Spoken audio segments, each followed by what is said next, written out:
유명한 신학자이면서 이 철학자인 어거스틴이 하루는 바닷가를 산책하고 있었습니다. 성경을 공부하다가 너무 이해가 안 되는 부분이 있어서 머리를 감싸고 고민하면서 바닷가를 산책하고 있었습니다. 그때 한 어린아이를 발견하게 되었는데요. 그 어린아이가 이 바다 모래에 이렇게 구덩이를 파고 있었습니다. 그러더니 이 바다에 가서 바닷물을 한 손에 모아서 그 물을 갖다가 구덩이 안에 붓는 거예요. 어거스틴이 그 모습을 보고 왜 그렇게 하는지 물었습니다. 그랬더니 아이가 이렇게 말을 합니다. 바닷물을 이 구덩이 안에 다 넣으려고요. 이 말을 듣고 어거스틴이 기가 막혔어요. 말합니다. 얘야, 저 큰 바다의 물을 이 작은 구덩이 안에 어찌 다 담겠니? 그때 아이가 이렇게 대답을 합니다. 당신은 그 작은 당신의 생각 안에 어떻게 하나님의 뜻을 다 담을 수 있다고 생각하십니까? 그때 어거스틴은 깨달았습니다. 아, 하나님의 뜻을 내 지혜 안에 다 담을 수 없구나. 그리고 여러분, 우리가 이해할 수 없는 것은 내가 믿어야 한다는 사실을 어거스틴은 알게 되었습니다. 기독교의 시작은요, 처음부터 독자들에게 이해를 구하지 않습니다. 처음부터 선포로 시작하는 거예요. 성경은 태초에 있었던 일들을 하나하나 우리에게 자세하게 설명하지 않습니다. 우리가 이해하고 있는지 이해를 못하는지에 대해서는 별로 관심이 없어요. 다만 하나님께서 태초에 하신 일들을 우리에게 선포하고 있어요. 성경에 창조의 이야기들이 있습니다. 그 이야기들은 하나님께서 창조하신 모든 것을 다 기록한 것도 아닙니다. 하나님께서 모세를 통해서 그 창조의 일부를 우리에게 보여주신 거예요. 그렇지만 우리는요, 이 창조의 이야기를 자세히 살펴보면서 창조 안에 담겨진 하나님의 뜻을 우리가 발견할 수 있습니다. 그리고 창조 안에 있는 하나님이 우리를 얼마나 사랑하시는지를 우리가 또한 알 수 있어요. 하나님은 왜 세상을 만드셨을까? 하나님은 왜 사람을 만드셨을까? 하나님이 우리를 얼마나 사랑하시는가를 우리가 창조 이야기 안에서 알 수 있다는 것입니다.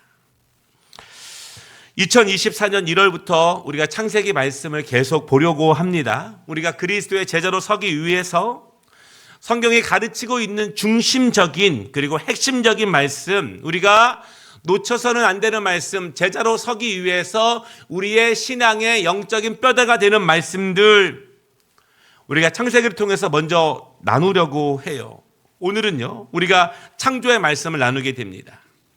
창조 안에 어떤 깊은 뜻이 있는지, 그리고 내가 창조의 신앙으로 바로 설 때 어떻게 우리의 영성이, 우리의 신앙이, 우리의 삶이 굳건해질 수 있는지 우리가 오늘 창조의 이야기를 통해서 내가 함께 강건해지는 시간이 되기를 원합니다. 첫 번째 말씀은요, 창조, 질서 있는 신비로 살리신다. 같이 한번 읽어보겠습니다. 창조, 질서 있는 신비로 살리신다. 창조는 역사가 아닙니다. 창조는 과학도 아니에요. 여러분, 이것이 창세기를 이해하는 중요한 열쇠입니다. 창세기 그리고 창조를 인간적인 학문적인 역사적인 해석 방법으로 이해하려고 하거나 과학적인 입증으로 방법으로 내가 이해하려고 한다면 어느 순간 커다란 벽에 부딪힐 수밖에 없어요. 우리가 작년에 10번이 넘게 오후 예배 때 십계명을 함께 공부한 적이 있습니다. 그때 나누었던 말씀의 중요한 사실을 한 가지 다시 언급하려고 해요. 창세기의 저자가 누구죠? 누가 썼을까요? 창세기는 모세가 썼습니다. 모세는요, 창세기, 출애굽기, 레위기, 민수기, 신명기, 토라, 모세 오경이라고 하는 5권을 하나님의 감동 가운데 썼어요.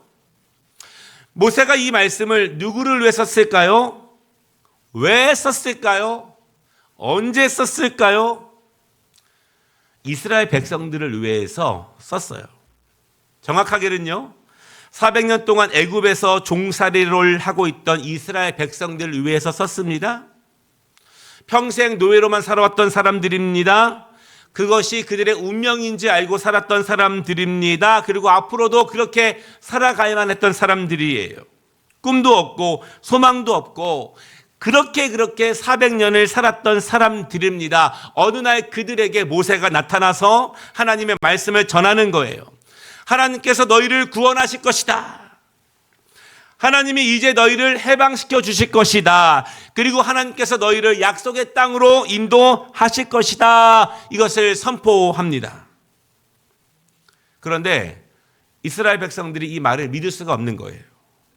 평생을 할아버지 때로부터 이렇게 노예로만 살아왔는데, 이렇게 억압받으면서 노동으로만 살아왔는데, 우리가 해방된다고, 우리가 자유케 된다고, 그것을 하나님이라는 분이 하신다고 믿을 수가 없는 거예요.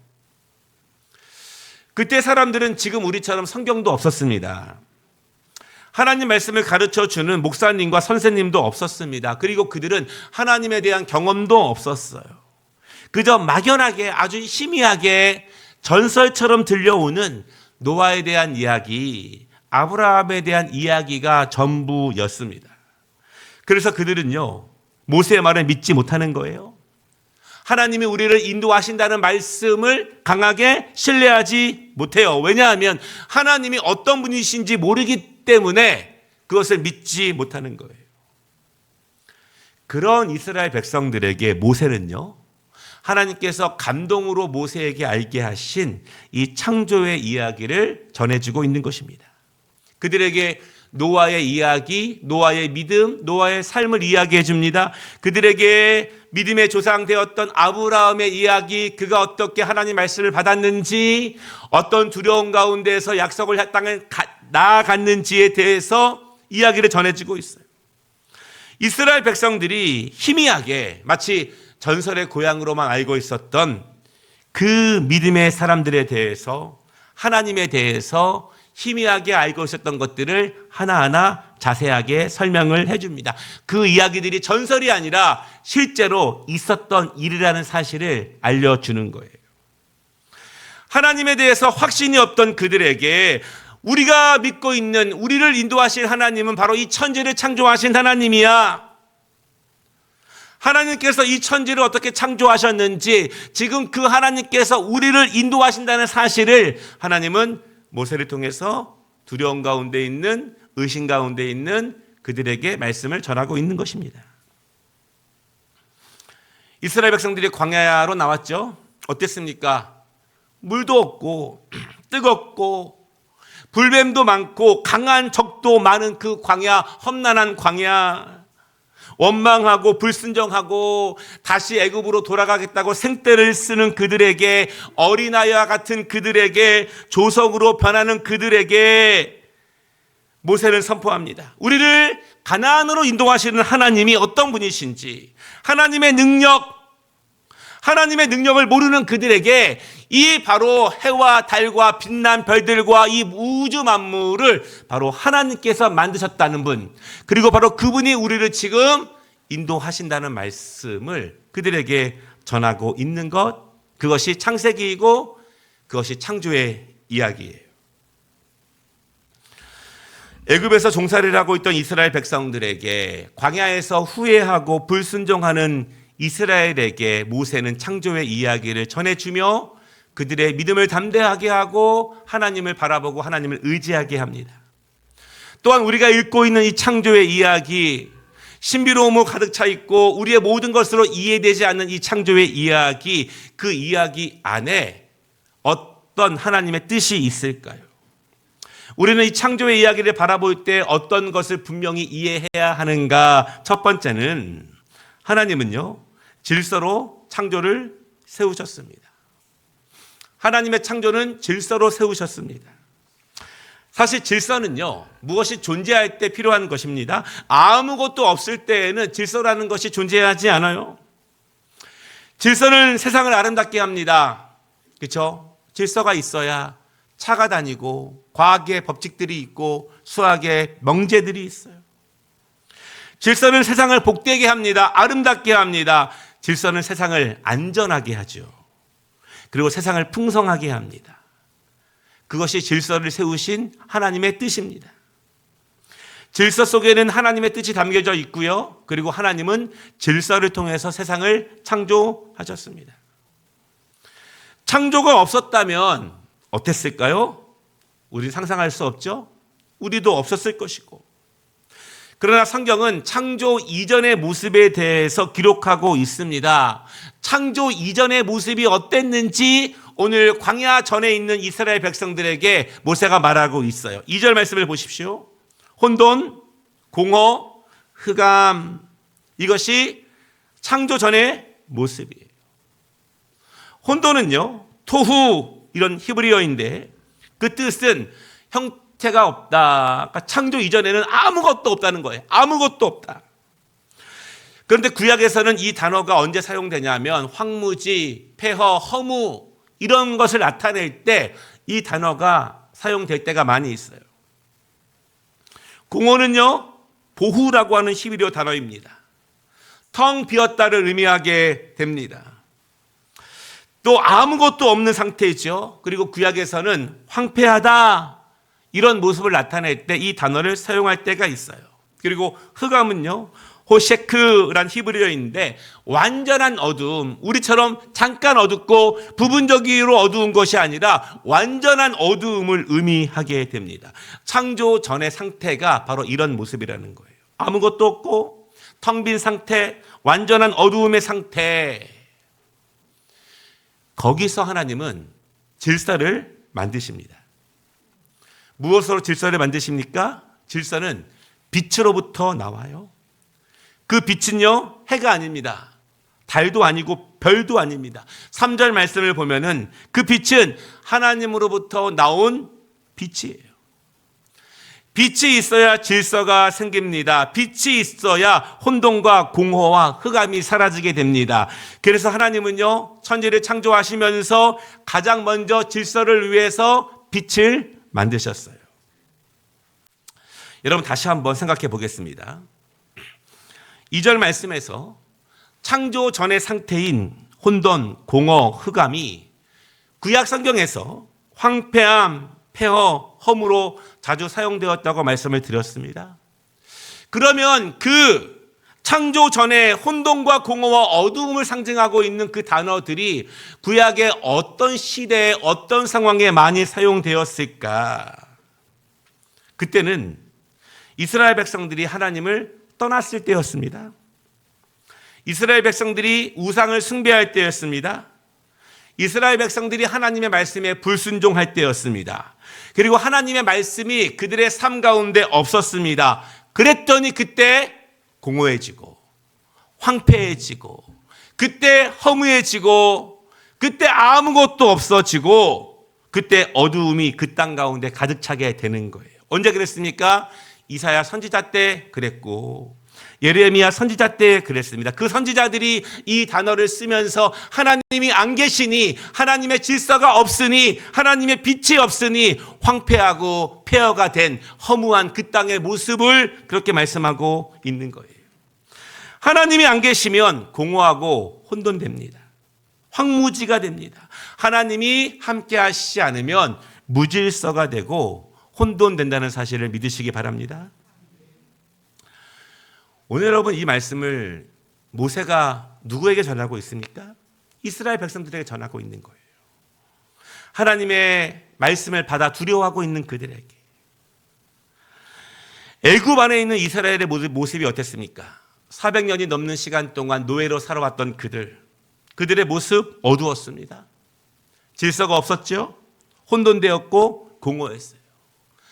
하나님을 의지하지 못하고 그 말씀을 받아들이지 못하고 선뜻 앞으로 나아가지 못하는 그들의 모습은 창조 전의 모습과 똑같았습니다. 어두운 가운데 살아가고 혼돈과 공허함 가운데 살아가고 있는 그들에게 모세는 창조의 이야기를 펼쳐 보이시면서 하나님께서 빛으로 질서를 만드시고 그 백성을 빛 가운데서 인도하신다는 사실을 가르쳐 주고 있는 거예요.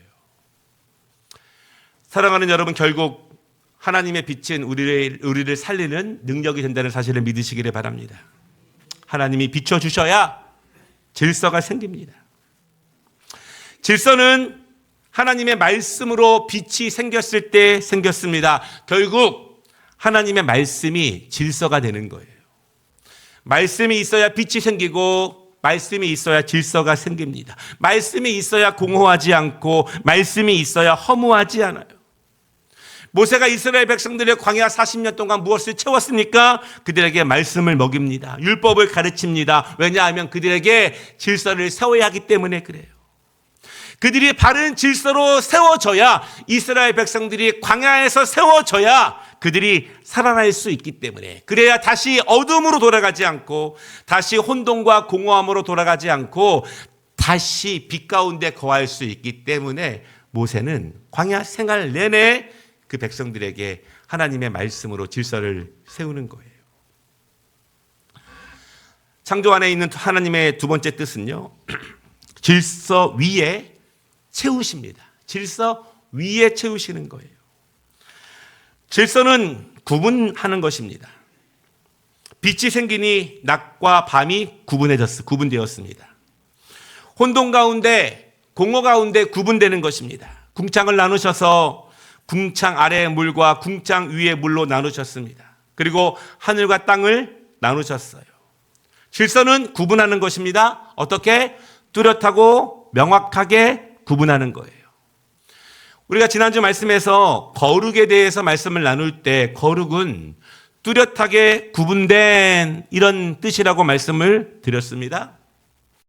하나님의 거룩은요, 명백한 질서를 만듭니다. 하나님의 구분은 뚜렷한 구분을 만듭니다. 창조는 바로 그렇게 뚜렷하게 구분시키는 거예요. 어두운 가운데 뚜렷한 구분, 혼돈 가운데 뚜렷한 구분, 공허 가운데 뚜렷한 구분을 하나님의 말씀 가운데 질서로 세우시는 것입니다. 그 거룩, 그 질서, 그 뚜렷한 구분이 하나님의 창조의 중요한 뼈대가 돼요. 사랑하는 여러분, 무엇인가 새로운 창조를 원하신다면, 무엇인가 새로움을 원하신다면 질서를 세우시기 바랍니다.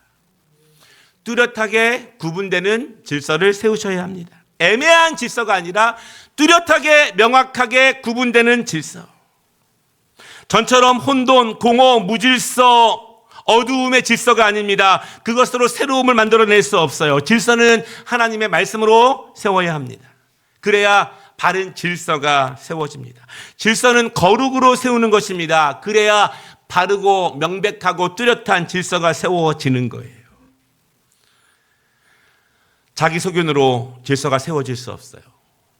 나의 상황으로, 나의 합리화로, 나의 주장으로 질서가 세워질 수 없습니다. 그러면 매일매일 조석으로 변하는 질서밖에 생기지 않아요. 하나님이 기뻐하시지 않으면 하나님이 은혜를 주시지 않습니다. 거룩이 나의 질서가 될 때 하나님이 기뻐하신다는 사실을 믿으시기를 바랍니다. 이스라엘 백성들이요, 모세가 광야에서 그 40년에 가까운 시간 동안 내내 하나님의 말씀으로 거룩의 질서를 세우는 거예요. 명백하고 뚜렷한 질서, 이방 사람들과 별로 분간이 안 되는 것이 아니라 하나님의 백성은 구름기둥과 불기둥으로 명백하게 구분하는 그 백성은, 하나님만 의지하는 백성은, 이방 사람들처럼 우상을 숭배하지 않는 백성은 어떻게 하나님이 그들을 인도하시는지, 어떻게 살리시는지 주의 말씀과 규례를 통해서 그 백성을 내내 뚜렷하게 구분하십니다. 하나님은 질서로 구분하신 것 위에 채우시는 거예요. 질서가 잡혀야 채웁니다. 11절 말씀입니다. 땅에는 각종 채소와 나무를 채우셨습니다. 20절 하늘에는 새들을 채우셨고 21절 바다에는 물고기와 생물을 채우셨습니다. 24절 하나님은 땅과 땅의 가축과 곤충과 동물들을 채우셨습니다. 그리고 하나님은 채우신 하늘과 땅과 바다의 모든 것들을 축복하시는 거예요. 22절 말씀입니다. 하나님이 그들에게 복을 주시며 이르시되 생육하고 번성하여 여러 바닷물에 충만하라. 새들도 땅에 번성하라 하시니라. 하나님은 모든 것 채우신 것 위에 축복하세요. 여러분 종합해 보면요, 창조의 이야기, 하나님은 아무것도 없는 상태에서 세상을 창조하셨습니다. 하나님은 빛을 만드셔서 어둠과 혼돈과 공허를 쫓아내셨습니다. 이 땅에 존재하는 모든 어두움과 혼돈과 공허는 하나님의 빛을 받아야 사라진다는 사실을 믿으시기 바랍니다. 우리의 삶도 그렇습니다. 내 안에 있는 오래된 어두움들, 내 안에 있는 오래된 혼탁한 것들, 내 안에 있는 오래된 공허함들, 하나님의 빛을 받아야 사라진다는 사실을 믿으시기를 바랍니다. 우리는 거룩한 질서로 세워져야 합니다. 명백한 질서, 애매하고 희미한 질서가 아니라 하나님의 말씀으로 거룩한 질서를 세울 때 하나님이 그 위에 아름답게 채우신다는 사실을 믿으시기를 바랍니다. 이것이 창조의 법칙이에요.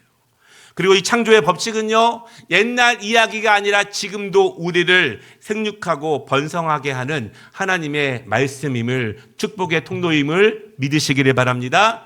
이 창조의 은혜가 올해도 우리에게, 우리 가정 가운데 임하시기를 주님의 이름으로 축복합니다. 두 번째 말씀은요, 하나님의 형상으로 사람을 만드셨고 사명을 주셨습니다. 핵심은 사명을 주신 거예요. 세상을 질서로 구분하시고 그 위에 채우셨습니다. 그리고 모든 것들을 채우신 후에 사람을 만드셨습니다. 사람을 만드실 때 핵심은요, 26절 말씀을 보면은 우리의 형상을 따라 우리의 모양대로 우리가 사람을 만들고 우리 삼위일체 하나님의 모습, 그것이 바로 인간 창조의 핵심이에요. 그러나 여러분, 사람은 하나님이 아닙니다. 하나님을 자칭하는 모든 인간들은 다 우상이에요. 다 범죄입니다. 그렇지만 사람의 모습 속에는 하나님이 계세요. 하나님께서는 그분의 일부를 사람 안에 넣어주셨습니다. 그래서 사람은요, 당연하게 자연스럽게 하나님을 갈망하고 하나님을 바라보게 되어 있습니다. 하나님이 어떤 분이시죠? 그분은 전능하신 분이십니다. 하나님은 어디에나 계십니다. 편재 이렇게 말합니다. 하나님은 모든 것을 아십니다. 전지 이렇게 말합니다. 하나님은 영원하신 분이에요. 이런 하나님의 능력이 있습니다. 하나님께만 속한 능력이 있어요. 그러나 우리가 하나님께서 인간에게 부여하신 하나님의 모습이 있어요. 무엇입니까? 우리에게 사랑이라고 하는 그 심정을 주셨어요. 거룩을 사모하게 하셨습니다. 긍휼의 마음을 갖게 하셨고 정의를 추구하게 하셨습니다. 이런 모습이 하나님께서 우리에게 넣어주신 하나님의 모습이에요. 여러분, 이것이 중요해요. 우리 안에 하나님의 모습이 있기 때문에 우리 사람들은요, 당연하게 하나님의 뜻을 추구하게 됩니다. 이 세상을 향한 하나님의 뜻, 세상 가운데 이루고자 하시는 하나님의 마음, 세상을 만드신 하나님의 그 계획들, 그리고 우리가 이 땅에 살아가면서 우리 안에 하나님의 뜻이 있기 때문에 우리는 그 하나님의 뜻을 창조 가운데, 세상 가운데 함께 이루며 하나님의 일을 함께 동역해 나아가는 것입니다. 그러면 창조 가운데 하나님께서 우리에게 주신 사명이 무엇일까요? 첫 번째 사명은요, 함께 그리고 보살피라. 하나님의 창조를 생각할 때 우리가 생각해야 될 첫 번째 것은 함께라는 의미예요. 함께. 사람은 피조물입니다. 사람은 창조주가 아니에요. 이 모든 것들이 우리 것이 아니라는 말씀이에요. 우리는 하나님의 손으로 직접 만들어진 피조물입니다. 우리는 하나님이 만드신 다른 피조물들과 함께 이 땅을 살아가는 것입니다. 하나님의 관심은 사람과 모든 피조물들이에요. 하나님은 세상을 창조하시면서 사람만 만드신 것이 아니에요. 모든 것들을 질서 위에 채우시고 맨 마지막에 사람을 만드신 뜻이 있습니다. 하나님의 형상대로 만드신 뜻이 있어요. 하나님은 사람에게 독점적인 지위를 주시지 않았습니다. 바로 하늘과 땅, 바다와 육지에 있는 수많은 식물과 동물들 함께 이루어 가라는 사명을 주신 거예요. 여러분, 이 함께를 우리가 잊지 말아야 합니다. 이 함께를 잊어버리면 사람은 이 땅에서 스스로 멸망의 길을 갑니다. 자연이 인간을 망하게 할 것이기 때문에 그렇습니다. 수많은 자연재해로 인해서, 질병으로 인해서, 바이러스로 인해서 함께가 어그러질 때 인간은 거기서 실패하게 되고 멸망하게 돼요. 26절 말씀을 보십시오. 우리가 사람을 만들고 그들로 바다의 물고기와 하늘의 새와 가축과 온 땅에 기는 모든 것을 다스리게 하자. 이것은 독점이 아니에요.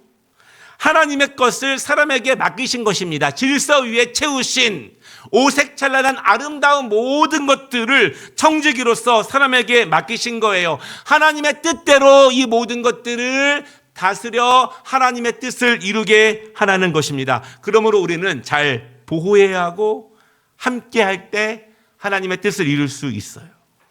그 함께 하나님의 뜻이 이루어질 때 사람도 생육하게 되고 사람도 번성하게 될 줄을 믿습니다. 인간만 번성해지는 것이 아니라 함께 할 때 하나님의 뜻이 모든 피조물 사이에서 하나님의 형상으로 지음받은 우리 청지기를 통해서 모두가 번성하고 모두가 축복 가운데 거하는 것입니다. 두 번째, 창조 안에 있는 하나님의 뜻, 창조에는요 하나님의 뜻이 있어요. 그 뜻이 무엇일까요? 31절이에요. 하나님이 지으신 그 모든 것을 보시니 보시기에 심히 좋았더라. 심히 좋았더라. 무엇이 좋으셨습니까? 하나님이 지으신 모든 것들이 하나님이 주신 질서에 맞게 각자가 생육하고 번성하며 살아가는 모습이 보기에 좋으신 거예요. 여러분, 우리는 다 알지 못합니다. 뭘 모르죠? 저 작은 벌레가 어떻게 생육하고 번성하는지 우리는 몰라요. 저 드레핀 백합화가 어떻게 생육하고 번성하는지 우리는 잘 모릅니다. 이제 우리가 과학적인 연구를 통해서 조금 알아가고 있지만 훨씬 더 많은 것들이 여전히 신비 속에서 살아가고 있어요. 하나님이 만드신 피조물들이 어떻게 하나님이 주신 질서 가운데 생육하고 번성하고 있는지, 그것이 하나님의 질서예요. 각자가 생육하고 번성하는 것, 하나님이 그것 보시기에 좋으셨습니다. 하나님은 또 뭐가 보시기에 좋으셨을까요? 혼돈과 공허와 어두움으로 가득 찼던 것들이 이제는 빛나고 아름다운 하나님의 피조물들로 가득 차 있는 것이 보시기에 심히 좋으셨습니다. 그 모든 것을 하나님의 모습으로 지음받은 인간이 하나님의 뜻을 받들어서 지혜롭게 다스려 가시는 모습이 하나님 보시기에 좋으신 거예요. 살아가는 여러분, 하나님께서 보시기에 좋으셔야 생육하고 번성하는 축복을 바르게 누릴 수 있습니다. 하나님께서 보시기에 좋으시려면 우리는 하나님의 뜻을 기억해야 합니다. 그리고 그 뜻대로 다스리고 그 뜻을 이루어 나아가야 합니다. 그때 우리에게도 평안하고 행복한 삶이 이루어질 수 있어요. 그때 하나님께서 이 땅을 창조하신 보시기에 좋은 은혜가 우리에게도 임할 줄을 믿습니다. 말씀을 마치겠습니다. 창조는 역사가 아닙니다. 과학도 아니에요. 하나님은 자신이 어떤 분이신지, 왜 이스라엘 백성들이, 그때 이스라엘 백성들이 왜 하나님을 믿어야 하는지, 지금 우리가 불안 가운데 왜 이 창조주 하나님을 믿어야 되는지 창조의 이야기를 통해서 우리에게 말씀하고 있습니다. 우리는 거룩으로 세상의 질서를 삼아야 합니다. 하나님은 그 거룩한 질서 위에 채우실 것이기 때문에 그래요. 질서는 하나님의 말씀으로 세우는 것입니다. 질서를 세우는 것이, 거룩한 질서를 세우는 것이 생육하고 번성하는 가장 빠른 길이에요. 이 세상은 인간의 독점적인 공간이 아닙니다. 함께해야 하나님이 보시기에 좋으십니다. 사랑하는 여러분, 나를 통해서 하나님 보시기에 좋은 2004년, 우리 가정을 통해서 하나님 보시기에 좋은 2004년, 우리 교회가 되시면 좋겠습니다. 하나님이 보시기에 좋으시면 하나님이 축복하십니다. 그 창조의 은혜가, 창조의 섭리가 2024년 나에게도 우리에게도 그대로 이루어지기를 주님의 이름으로 축복합니다.